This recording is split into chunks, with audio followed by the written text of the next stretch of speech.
Olá, olá, Grace aqui e esse é mais um episódio do Pode Ser Uai, o podcast mais mineirinho do Brasil.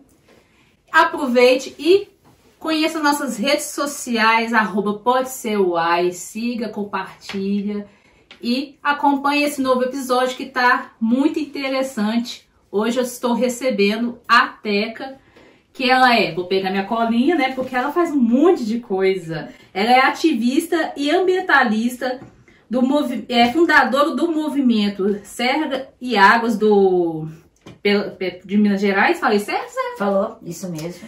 Integra o Instituto Cordilheira, faz parte do movimento Salve-Gandareira, já fez parte do gabinete de crise da sociedade civil, foi conselheira do CNI do Copan, e única a proferir voto contrário ao pedido de ampliação do altenamento da barragem do Córrego do Feijão, semanas antes, né, da barragem romper, né? Sim. Que foi em dezembro isso, né? Foi em dezembro e a barragem rompeu em 25 de janeiro. Mas antes de adentrar em vários assuntos ambientais, visto que dia 5 de junho é o Dia Mundial do Meio Ambiente, a Teca vai contribuir com a vasta bagagem dela como ativista e ambientalista.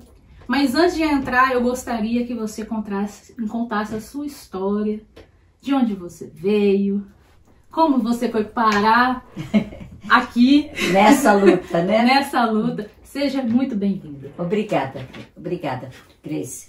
É uma longa história, mas é bonita. Eu gosto da minha história. Eu nasci na África, em Angola. Então, eu saí de lá com 15 anos. Eu digo que parte do meu ser é africano. Os meus pais eram portugueses, então eu também tenho a cultura portuguesa na minha história. E eu vim parar no Brasil em 75, estou aqui há mais de 40 anos, eu tenho 63. E eu sou grata a Deus por essa diversidade, né, que faz parte da minha vida. Eu fui para o Rio de Janeiro, fiz a minha faculdade no Rio de Janeiro. A minha vocação sempre foi a educação, me tornei educadora.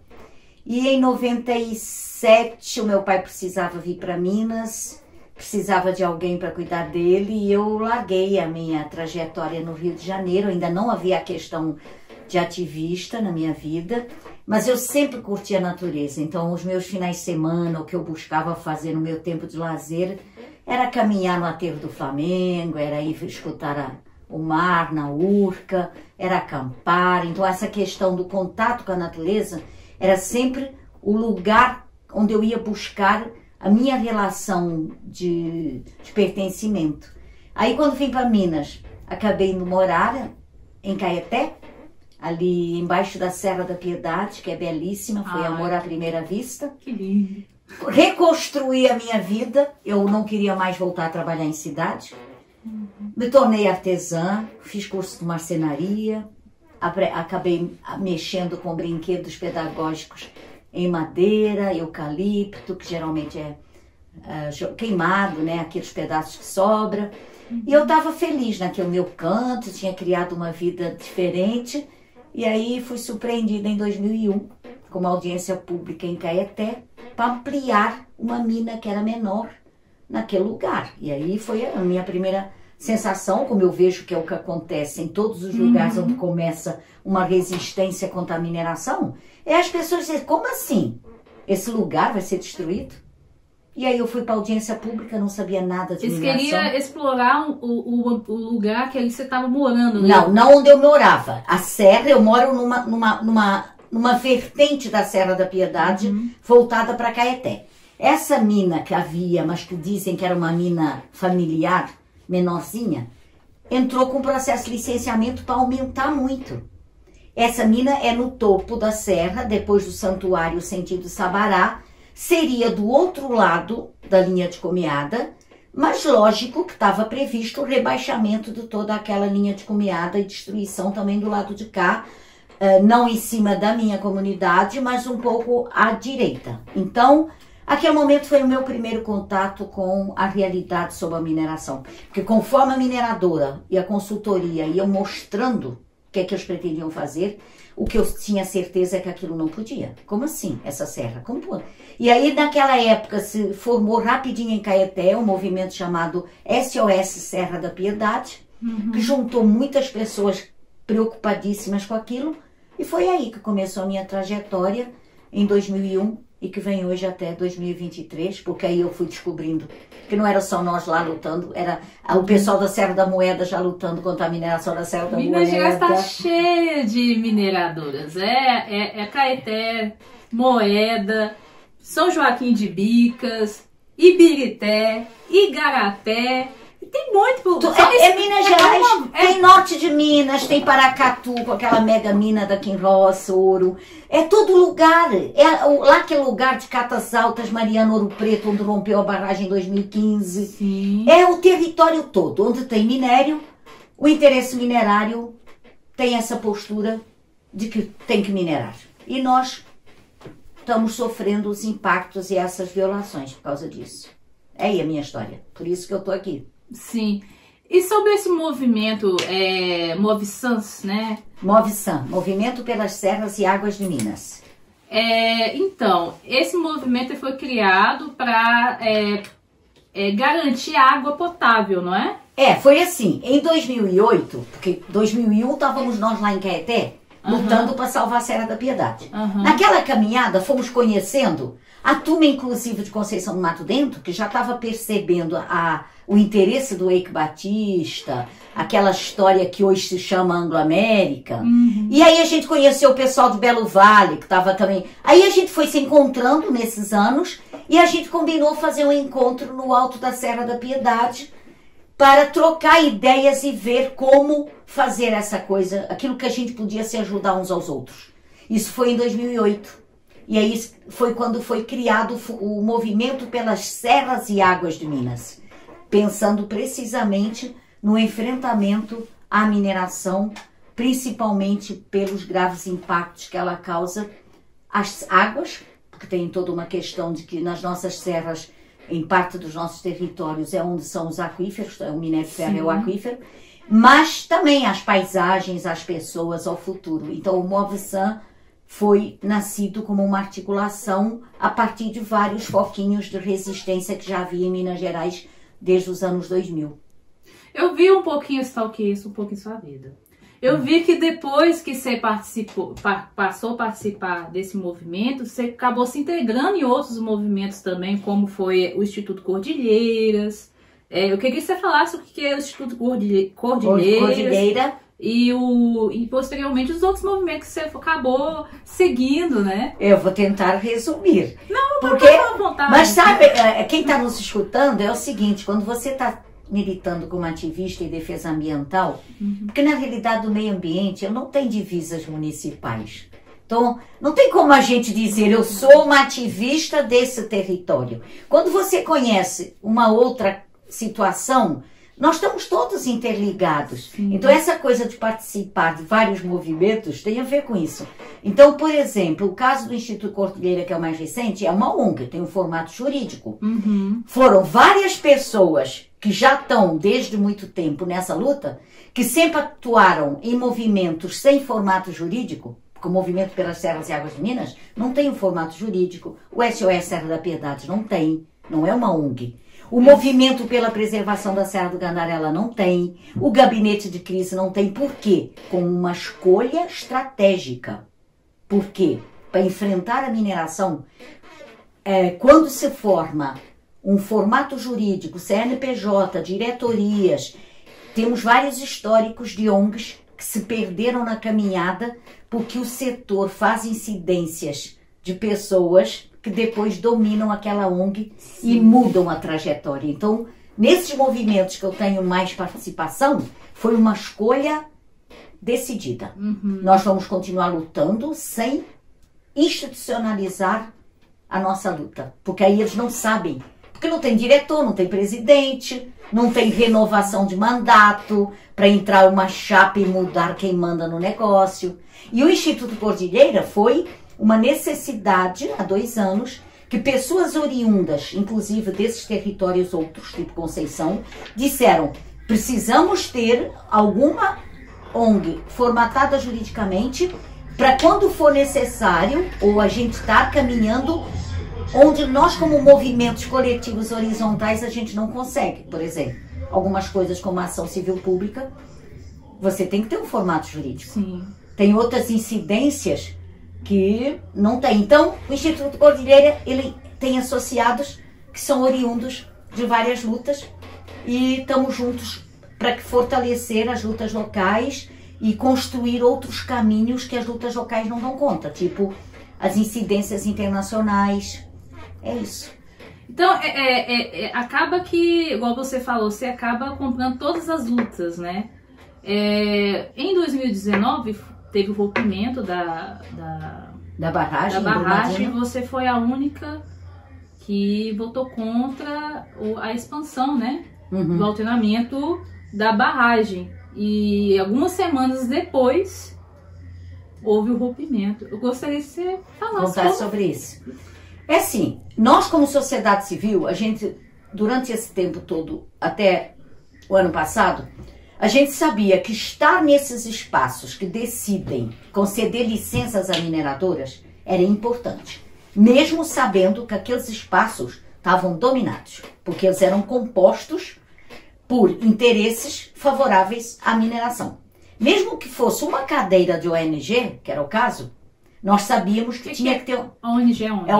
ONG. A ONG é uma organização não governamental. Então, na época, desde que foi formada a Câmara de Atividades Minerárias do Conselho Estadual de Política Ambiental do Estado de Minas, que é onde decide mineração, se articulou com as ONGs candidatas àquela vaga, que quem fosse ocupar aquela vaga teria que ser uma entidade com alguém com conhecimento para ser essa voz na contramão dos interesses minerários. E na época houve uma articulação que eu deveria ser a pessoa a representar pela trajetória que eu já tinha, conhecimento. Então aquela única cadeira da sociedade civil naquela Câmara constituída para decidir tudo a favor da mineração, eu estava lá ocupando durante 2 anos e 4 meses que eu fui conselheira. E naquela ocasião, em dezembro, foi quando foi pautada, e não foi a ampliação da barragem, foi a ampliação do complexo Mina Córrego do Feijão e complexo Jangada,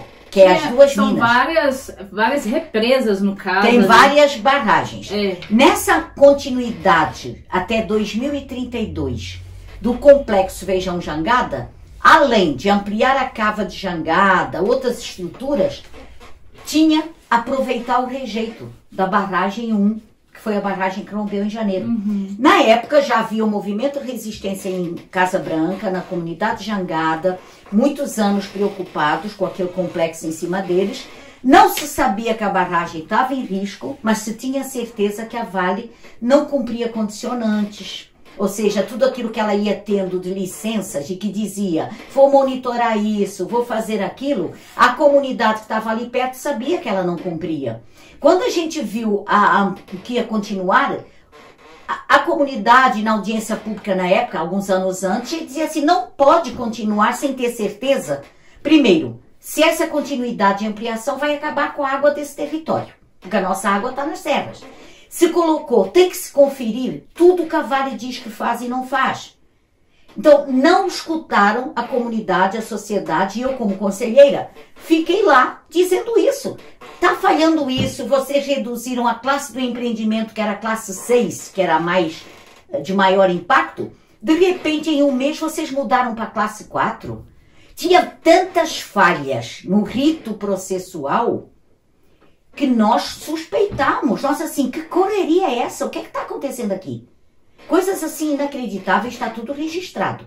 Então, no dia que teve a decisão, apesar de tudo que foi feito, se entrou pedindo controle da legalidade por causa dessas falhas. O Estado não escutou, o secretário de Estado da época.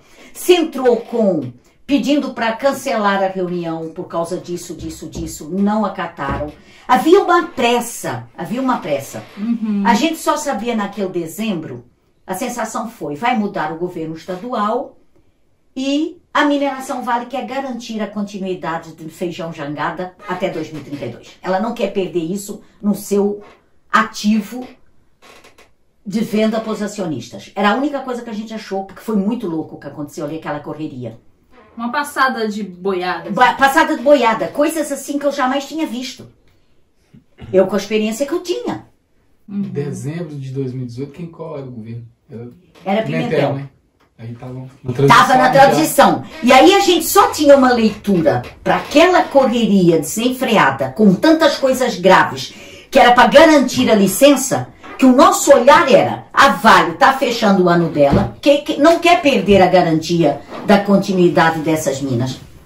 Mal sabíamos o que depois ficou configurado depois do rompimento, que é muito dolorido, muito dolorido. Na realidade, aquela correria, hoje eu tenho certeza. Desde setembro, ela sabia que havia uma instabilidade, que era uma fragilidade da barragem. Ela tinha negociado um laudo falso com a consultoria alemã, chamada TÜV-SÜD, que já tinha, inicialmente, havia a questão de que não estava estável aquela barragem, que demandava uma atenção. A Vale negociou um laudo falso, está aprovado nas CPIs estaduais, federais, em tudo. E ela estava na correria para garantir a continuidade das minas. Outra coisa, ela estava mexendo na barragem para adiantar a drenagem, pensando no aproveitamento. Porque os resíduos são aproveitados, né? Porque agora a nova moda em Minas Gerais é aproveitar rejeito. Tanto é que na continuidade tinha aproveitar o rejeito da barragem, que veio a romper, economicamente, e ela já estava fazendo drenagem para diminuir a quantidade de líquido. E foi essa drenagem iniciada que desandou, porque o rejeito agravou e fez todo aquele movimento chamado liquefação, que com a pressão daquele movimento, como se fosse uma lama movediça em movimento, fez o alteamento romper. E isso acaba o quê? 272 seres humanos mortos. E milhões e bilhões de seres vivos outros, né? Porque aquela lama matou bilhões de seres humanos. Seres vivos. Plantas, peixes, pássaros e todo o resto. Biodiversidade. A biodiversidade, o rio, né? O rio Paraopeba, ele tá até hoje. Ele e acabou para pesca, né? E destruiu uma das captações de água para Belo Horizonte, que ficava ali no rio Paraopeba, da Copasa. Acabou com a vida de milhares de pessoas, os ribeirinhos principalmente, que viviam do contato com o rio, seja com turismo, seja com o lazer, a pesca. Tem um povo indígena que morava lá. Ou seja, povo indígena que sobrevivia principalmente da pesca que tinha ali, as plantações, que ficou inviável de aproveitar. E essa destruição e impacto nas pessoas foi ao longo da lama. Então lá em Mário Campos, lá para frente, as pessoas que plantavam as hortas perto do rio não puderam mais, porque ficou tudo cheio de lama. Assim, é um impacto gigantesco que aconteceu ali. E aí, essa história. Eu fui a única conselheira que votou contra, ninguém me escutou, mas não foi porque eu sabia que ia romper.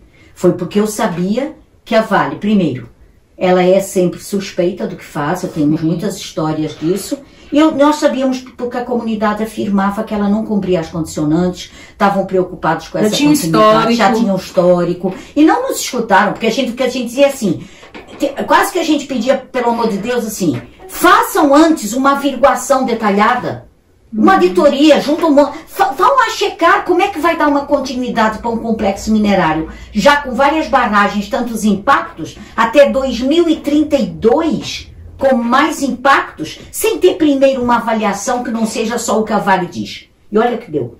A Vale estava dizendo que estava tudo bem e ela tinha negociado um laudo falso de uma barragem que ela sabia que estava em risco. E ela se preocupou em licenciar a continuidade. Ela chegou a fazer uma coisa, só para finalizar isso, senão a gente não vai ficar nesse assunto, mas é muito importante para quem está nos escutando. Sim. O nível que é a atuação da Vale. Pela primeira vez como conselheira, eu vi a Vale admitir que ela errou no estudo de impacto ambiental. Escutem essa história. Naquela época, lá antes de dezembro, antes de 2019. Quando eu vi lá, no parecer do Estado, a Vale considerou que houve um equívoco na definição da área de influência direta. Quando eu li aquilo, eu disse assim, caraca, a Vale assumir que errou no estudo de impacto ambiental, porque o estudo de impacto ambiental é um instrumento-chave. Se foi falho e se não decidiu, tem que apresentar um outro estudo de impacto ambiental, fazer outra audiência pública, e nós usamos isso como argumento para não pode continuar o licenciamento. Sabe o que estava o que está lá colocado? Que na definição, Parque de Cachoeira, gente, olhem essa, o nível que é. Parque da Cachoeira, afinal, estava na área de influência direta. Imagina, eu estou lá antes do rompimento. Eu, como a experiência que a gente tem na prática, eu disse assim, caraca, eu nunca vi a Vale assumir que errou no estudo de impacto ambiental. Já ficou desconfiada. Já fiquei, eu disse assim, porque isso significa outro EIA. E aí a gente formalizou a Associação Comunitária da Jangada. Se está aqui dizendo que errou, tem que ter outro EIA, outra audiência pública, pedimos a retirada de pauta. Não adiantava nada. Continuavam caminhando com o rito. Eu vou me emocionar, mas não tem como não emocionar.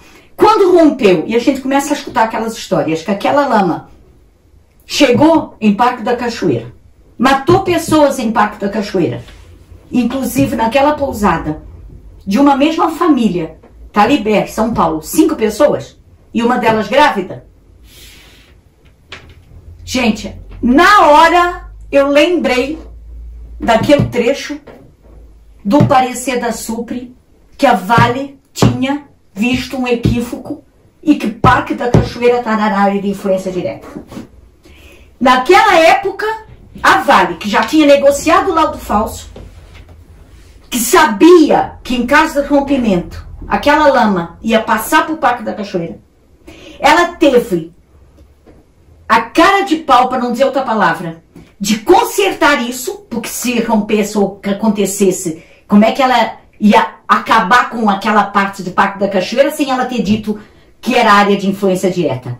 Ela se preocupou com esse detalhe, ela se preocupou em negociar laudo falso, ela se preocupou em conseguir as licenças para continuar, ela se preocupou com tudo, menos em tirar os seus próprios trabalhadores do refeitório, da área administrativa, sabendo que estavam a menos de 5 minutos da barragem. Calculado. É cruel. Eu não vou jamais me conformar, porque isso é um crime hediondo.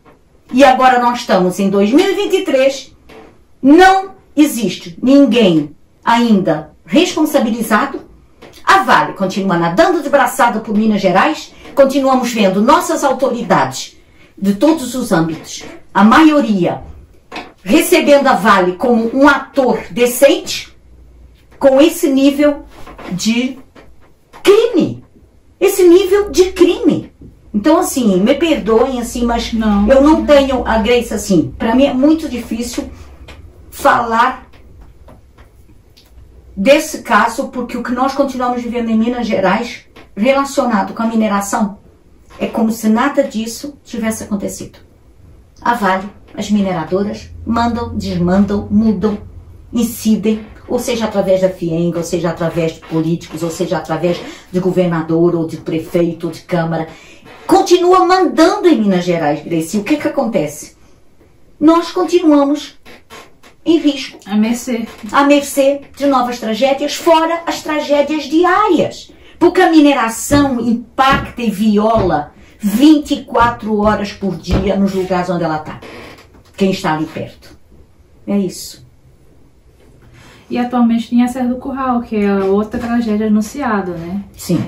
A comunidade está denunciando, a gente tem uma deputada que está trabalhando muito em cima, que é a Bela Gonçalves, e todos os outros blocos envolvidos.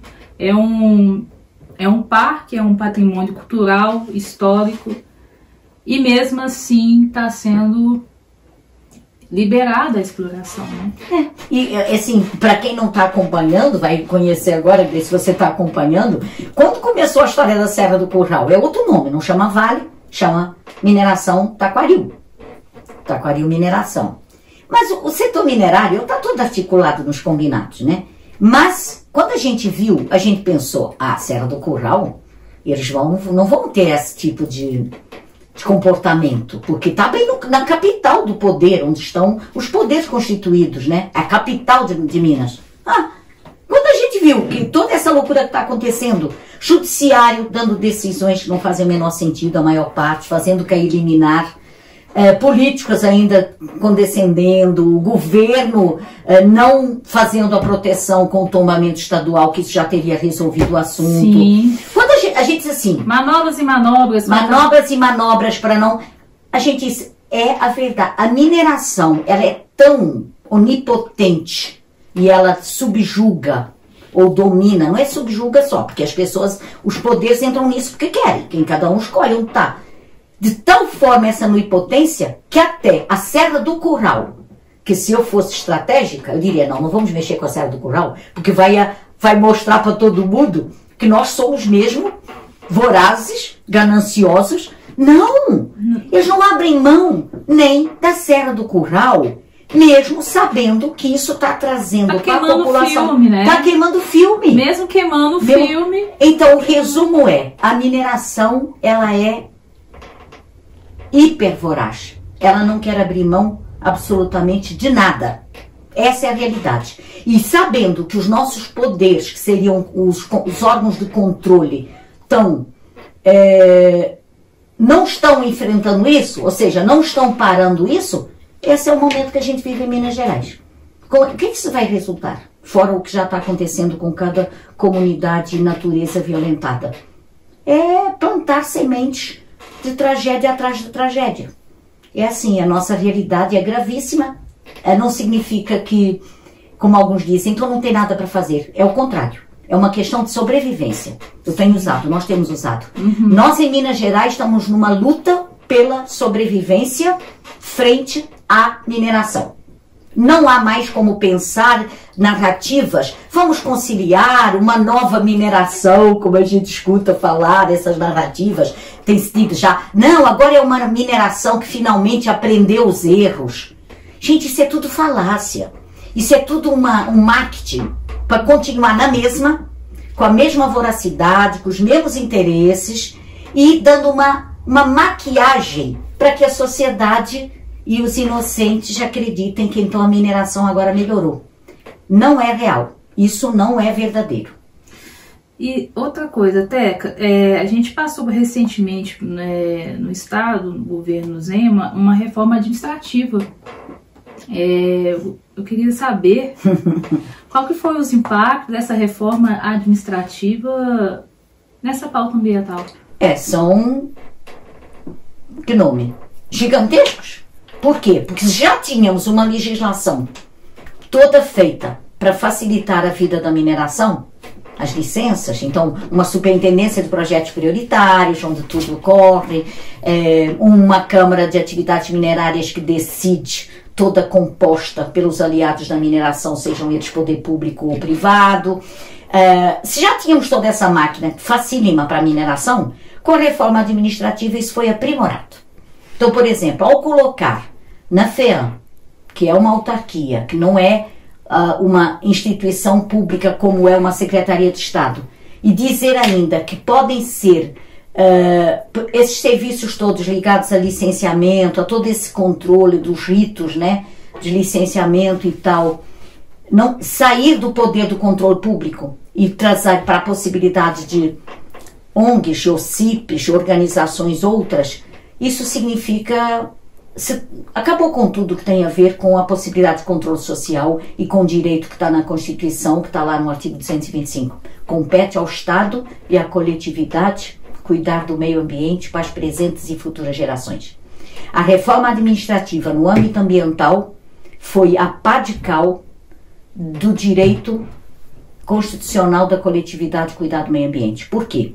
Se você coloca na mão de empresas, porque organizações como essas, elas são empresas, elas têm os seus próprios interesses, elas não são um servidor público. Lógico que o que eles fizerem, ou como é que você vai poder controlar?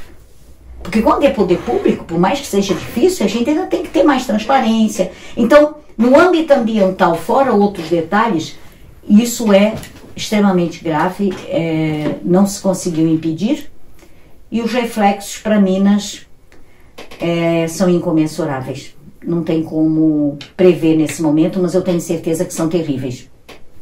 É isso. Recentemente, a gente passou ontem, né? A gente tá gravando isso no dia 31, né? Mas vai ao ar quinta-feira. Passou no Congresso Nacional a aprovação da PL 490, que é o marco temporal, né? E visto que em Minas a gente tem povos,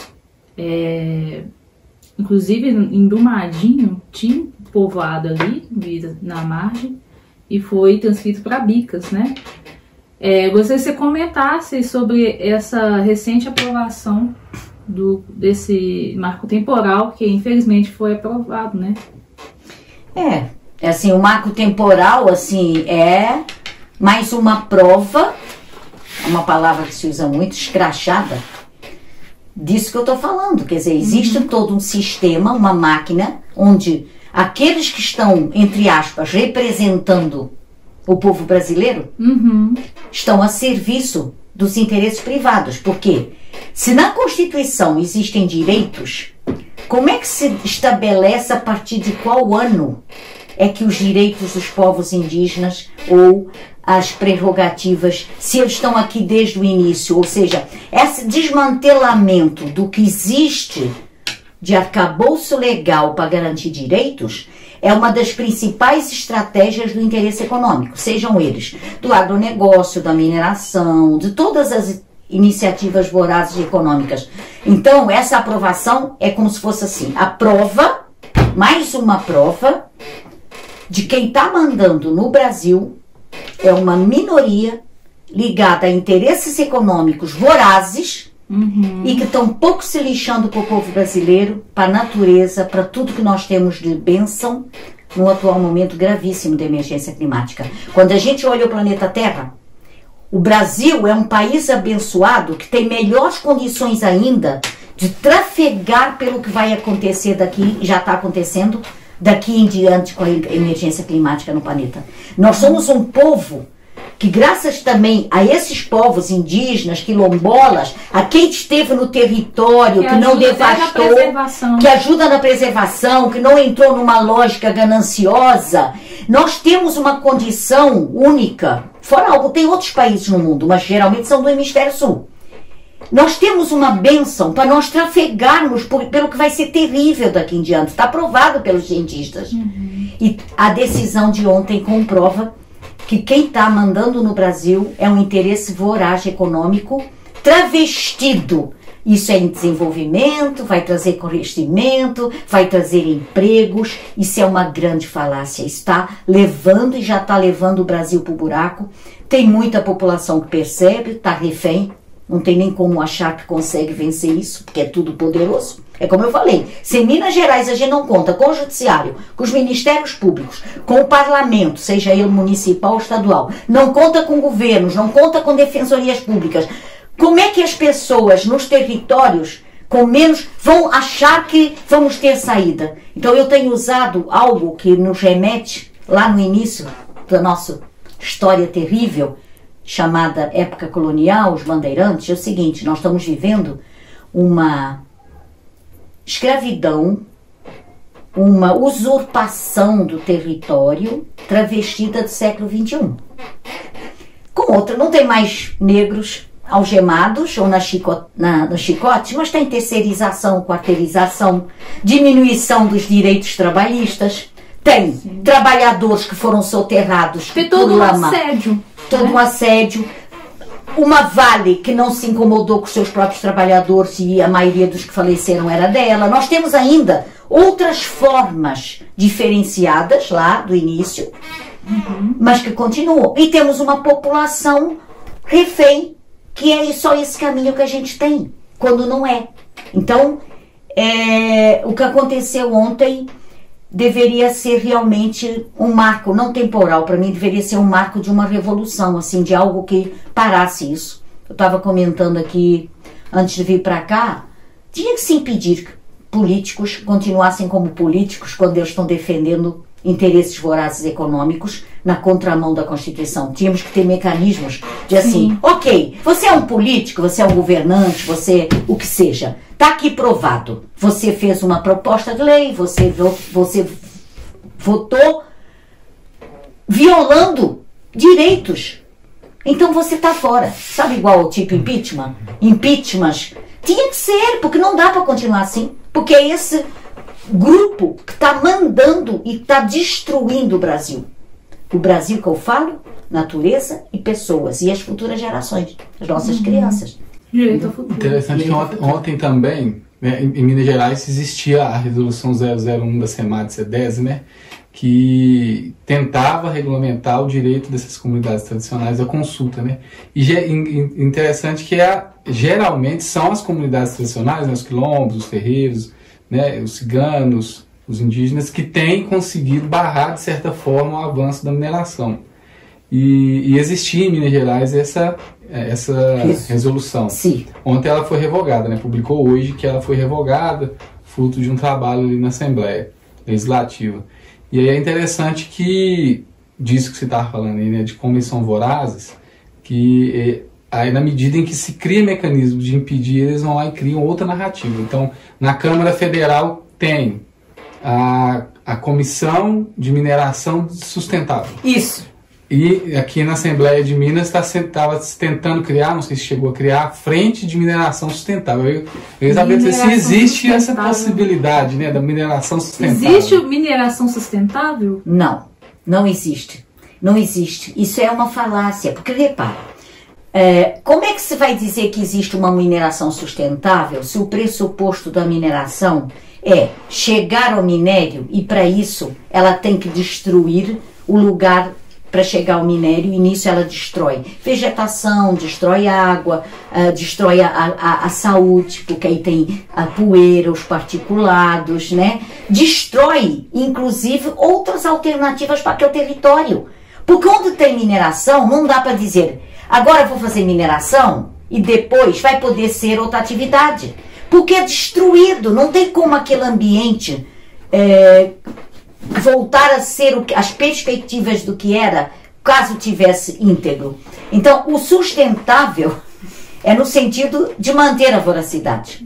E eles usam sempre narrativas para enganar e para levar a indução a erro. Não existe. Porque, vamos falar só de... Isso é importante. Primeiro, sim, que mineração sustentável é essa se é para exportação e no caso de Minas Gerais é 85%, 90%? Primeiro ponto. Para fora do país, né? Para fora do país. Ou seja, repara, você, Grace, você tem um bem, que é minérios, que são importantes para muitas coisas. Você tem esse bem ali, no seu território, na sua casa, no seu quintal, que é o Brasil, que no caso nosso. É um bem da União. É um bem da União. Aí, as autoridades, os poderes constituídos, concedem a empresas privadas que ela pode tirar e usurpar aquele bem. O imposto é uma merreca e eles não pagam, chamado CEFEM. Se libera eles, através da Lei Candir, de pagar impostos pela exportação. Qualquer empresário pequeno para exportar outros produtos paga altas taxas para exportar, tem os combinados e tal. Mineração é isenta. Eles exportam cerca de 90% desses nossos minérios que estão nos trazendo tudo isso de problemas e de ameaças e não pagam um centavo de taxa de exportação. Economicamente inviável. Economicamente, é onde eu queria chegar, que bom que você está me ajudando. Economicamente é inviável. Não tem lógica nem econômica. Outra coisa, o tal chamado PIB, Produto Interno Bruto. Se a gente for olhar em linguagem financeira, em Minas é 4%. Qual o sentido? Outra coisa, vai visitar os municípios que têm mineração. Você encontra o que ali? Uma Suíça? Você encontra um povo cheio de prosperidade, você encontra as pessoas felizes, todas com um patamar de qualidade de vida? Não! Vai visitar Sabará, que tem uma Anglo-Gold Ashanti, desde 200 anos atrás, levando ouro, faturando bilhões nas bolsas e no mundo. Vai visitar Sabará. A Nova Lima tem uma boa... A Nova Lima tem lá nos números, mas vai ver a diferença social em Nova Lima. Uma pequena população, de um bom poder aquisitivo, condomínios, pessoas que estão ali, mas vai visitar o lado de Nova Lima, que não é isso. Então, não existe prosperidade, não existe qualidade de vida nos municípios que tem mineração. Então, é uma falácia econômica, é uma falácia social. Então, como é que se vai dizer que vai ter mineração sustentável a partir dessas premissas? A nosso ver, meu e de muitos, mineração, se for chamar sustentável, se fosse verdadeira, era, primeiro, mexer o menos possível no solo, nos minérios, e somente para verdadeiro interesse coletivo. Não para estar na Bolsa de Valores, acúmulo de riqueza de acionistas, estar lá na China, nos lugares do mundo, aquele minério todo para eles usarem quando quiserem para fazer aço. Nunca nos disseram a nós em Minas, quando a gente pergunta, olha lá, dos 90% que vai de minério de ferro para a China, quanto é que está sendo usado para fazer material bélico no mundo? Nunca conseguimos essa informação. Quanto é que está sendo usado para outras atividades que não têm sentido mais no mundo? Não dão. Então, que raio de mineração sustentável é essa? Para nós é o seguinte, a situação ambiental é tão grave e os impactos da mineração são tão graves que só poderia ser mexido no solo com muita atenção e meramente para interesse verdadeiramente coletivo e público. Público no sentido que não envolvesse lucro, não envolvesse nada disso. Envolvesse assim, estamos precisando de tanto de ferro, porque precisa para transporte coletivo. Quem disse que precisa para a indústria automobilística? E a indústria automobilística também é um acúmulo de riqueza para um grupo pequeno que produz carros. Quem disse que o nosso transporte... Por que é que tem que ter indústria automobilística e a maioria tem que ficar dependendo de ônibus sucateado, sem lugar para sentar, que é a maior parte da população? Então, tem que se pensar a mineração de uma forma livre da realidade que é nos impingida goela abaixo. Não tem nada de mineração sustentável em tudo que eu conheço de mineração até hoje na minha vida. Isso é tudo falacioso. Muito menos saudável, né? Muito menos saudável. O Vale do Lítio lá no Jequitinhonha é o caso, porque tem deputado defendendo que é o caso de mineração saudável, sustentável. Essa é a nova onda. Sabe por quê? Porque como a questão do petróleo e dos combustíveis fósseis e a coisa da emergência climática, camada de ozônio está pegando e está acabando esses combustíveis fósseis, a máquina quer continuar produzindo, não quer mudar a forma da gente viver, não quer abrir mão da indústria automobilística, das bolsas, do acúmulo de riqueza, não quer não. Então, temos que procurar uma energia limpa. Aí é elétrica. Aí está todo mundo vendendo como se fosse a melhor maravilha do mundo. Não, os carros agora vão ser elétricos. Só que quando a gente vai ler o que é que significa as baterias elétricas, depois, para onde elas vão, o que é que elas vão significar de problema para a natureza, é aterrador. Outra coisa, então na realidade eles querem manter a indústria automobilística, com tudo isso que significa de problemas. Que quando se fala em carro elétrico, você acha que pode pegar a tomada? Só para situar até, o lítio é a matéria que faz as baterias. Sim, explica isso, que é desculpa. Eu não sou muito especialista em lítio, porque é tanta coisa que eu tenho lutado contra ferro e ouro, mas lítio é um minério, é um mineral que é fundamental para essa fabricação dessa nova onda de coisas elétricas. Então, como outras minerais está tendo, nessa nova lógica de energia limpa. Só que pelo pouco que eu li até hoje, para se conseguir isso, devasta muito território para se conseguir. Lógico, aí estão dizendo que vão levar para o Vale do Jequitinhonha. Alguém perguntou ao povo do Vale do Jequitinhonha se é isso? E se aquele povo tem outras habilidades e poderia estar fazendo um outro tipo de geração de renda, de sobrevivência, sem detonar o seu território? Outra coisa, envolve muita questão com água. Vale do Jequitinhonha já tem graves questões de acesso à água. E quando acabar porque aí é que tá, não é igual, escasso, né? Já é escasso. Outra coisa, e quando acabar o lítio? Vamos supor. O que vai ser? É diferente da agricultura, da agroecologia, que você planta tal, agora dá para plantar isso, agora vou recuperar o terreno, planto aquilo. Nesse lugar que tinha agricultura, agora posso pôr frutas. É uma coisa que fica para sempre. Mineral, você tirou não tem segunda safra. Ele não vai brotar de novo. Acabou. Você está destruindo definitivamente um bem, alguma coisa. Então a pergunta que fica é, que sustentável é isso? Ah, tá muito bom para agora. Para atender quem? O interesse da máquina. O interesse do que está aí posto, que não está funcionando mais e que não está nos trazendo ao planeta Terra a situação ambiental que a gente está vivendo. Para manter isso continuando tudo como estava tudo bem agora, mas agora vai ser elétrica, é uma nova tecnologia limpa. E aí se traz o Vale do Lítio. Se olha para o Vale do Jequitinhonha como o Vale do Lítio. Igual olharam para Minas Gerais e puseram esse nome no nosso estado, Minas Gerais. Eles não olharam, quando chegaram os meus ancestrais portugueses, eles não olharam para Minas Gerais com a bênção que era de Mata Atlântica e de povos indígenas e água abundante, peixes gigantescos e a natureza íntegra. Eles não olharam para cá, que coisa, eles olharam minerais. Olharam com a coisa da usurpação, com a coisa da voracidade. Então agora é um novo ciclo, é um novo que é energia limpa. Então estou olhando para o Vale do Jequitinhonha, não a partir de todo aquele acervo que tem de natureza, de povo, de cultura, de sofrimento, e construindo algo a partir do que aquilo é de um valor humano e ambiental. Já estão de novo repetindo. É o Vale do Lítio. Para atender o quê? Para atender esse modelo econômico, mercado, que não dá. Então, não tem mais como a gente continuar, e isso é o que está levando o planeta Terra às situações que nós estamos vivendo. Em Minas Gerais, com tantos minérios, é por isso que eu falei, nós estamos por uma luta pela sobrevivência. Quem for acordando para isso vai se somar, porque não há mais como dizer, porque sempre chegou assim, Grace, não, mas temos que conciliar. É uma conta matemática que não dá certo. Porque a gente está desde o início da época colônia, sempre dizem que tem que conciliar. E se você tem 2 mais 2 dá 4 e fica 2 para ele, sobra 2. Não, temos que conciliar esses 2. Então tá, 1 para mim fica para você. Continuam eles com 3, 1 com 1. Aí sobra 1 de um.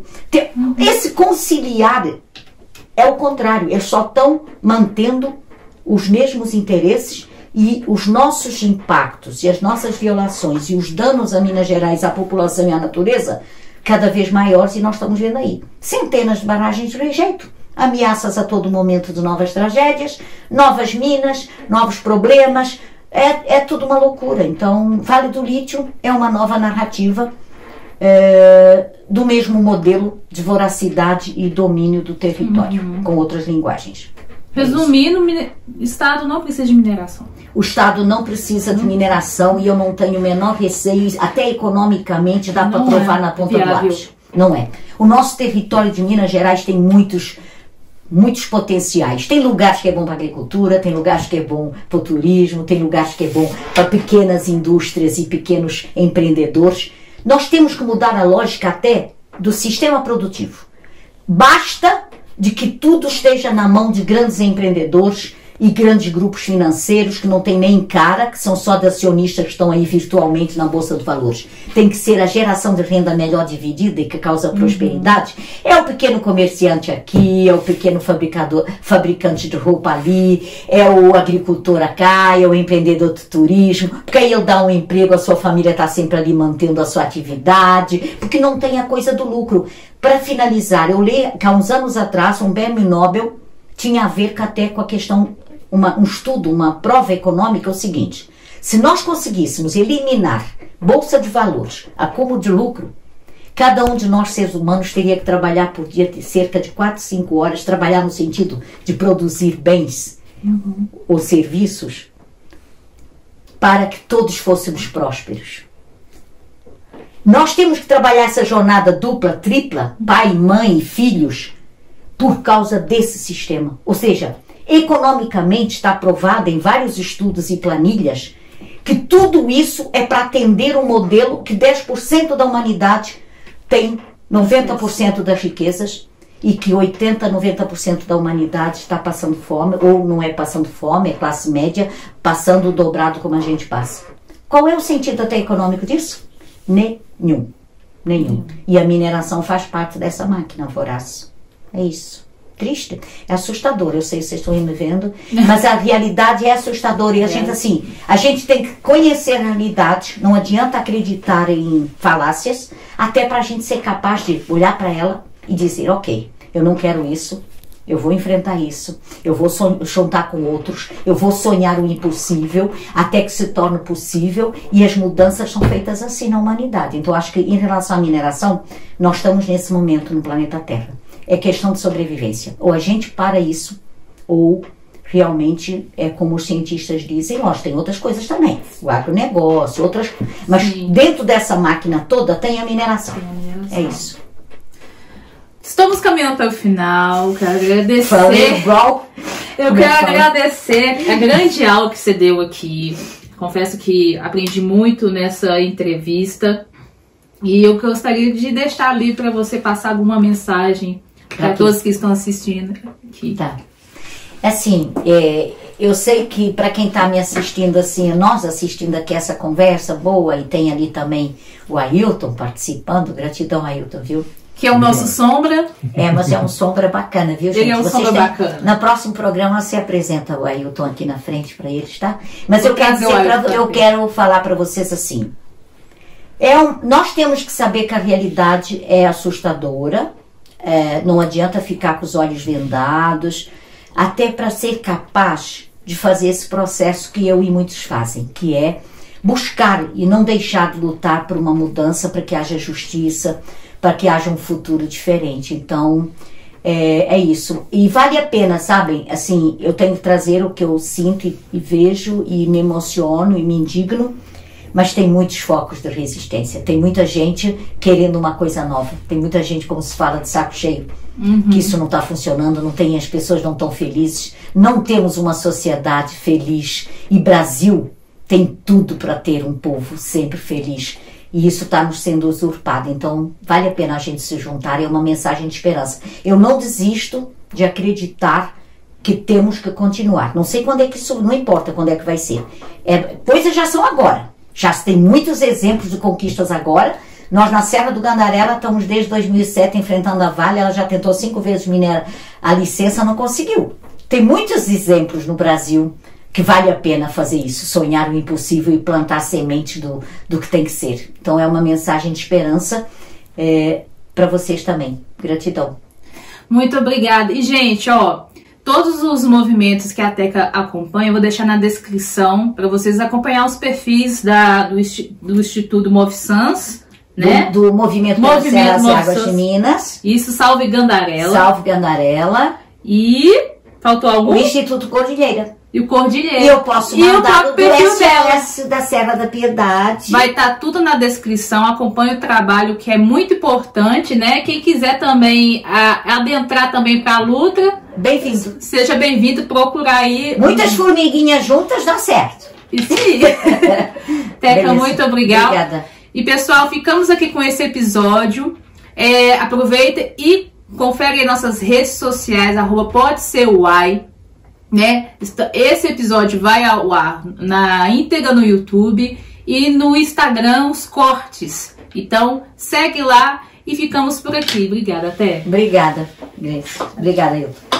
Nada.